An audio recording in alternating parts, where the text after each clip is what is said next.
রামের পুনঃপ্রতিষ্ঠা হয়েছে সবাই জানে। ভারতীয় জনতা পার্টির প্রধান নরেন্দ্র মোদীজি বারবার বলেছিলেন যে 500 বছরের বিতর্কিত যে রাম জন্মভূমি, সেখানে রামের পুনঃপ্রতিষ্ঠা হবে, সেটা হয়েছে। প্রথম বহু বছর পর সামনে রেখে ভারতবর্ষে জুড়ে মানুষের মধ্যে একটা উন্মাদনা বা অনুপ্রেরণা আমরা লক্ষ্য করছি। কয়েক হাজার আগে রাম পুজো হতো, রাম পূজার আমরা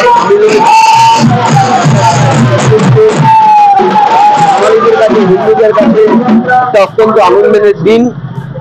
রাম আমাদের কাছে শক্তি, রাম আমাদের কাছে প্রেরণা, রাম আমাদের কাছে উৎসাহ। দেখবেন মানুষ মারা গেলে শ্মশানে যখন মানুষকে নিয়ে যায়, তখন দেখবেন এই স্লোগান দিতে দিতে যায় রাম রাম রাম রাম রাম রাম রাম বলতে বলতে।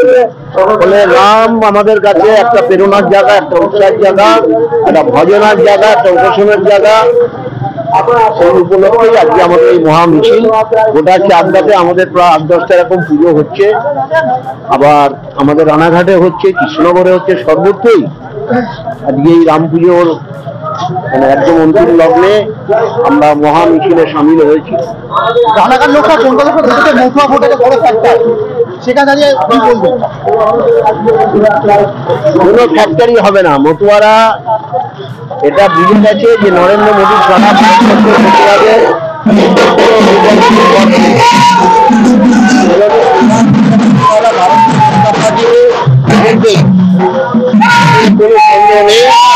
আর মতুয়াদের মনের মধ্যে যে উৎসাহ তৈরি করেছে নরেন্দ্র মোদী ম্যানেজমেন্টরা, ভারতীয় সংসদীয় নাগরিকত্ব যে আইন, সেই আইন চালু করে দিয়েছে, যেটা বারবার নরেন্দ্র মোদীজি বলেছেন মতুয়াদের মধ্যে আশা সংখ্যা সৃষ্টি করেছিলেন, সেটাকে আইন করে সেটাকে লাগু করা হয়েছে।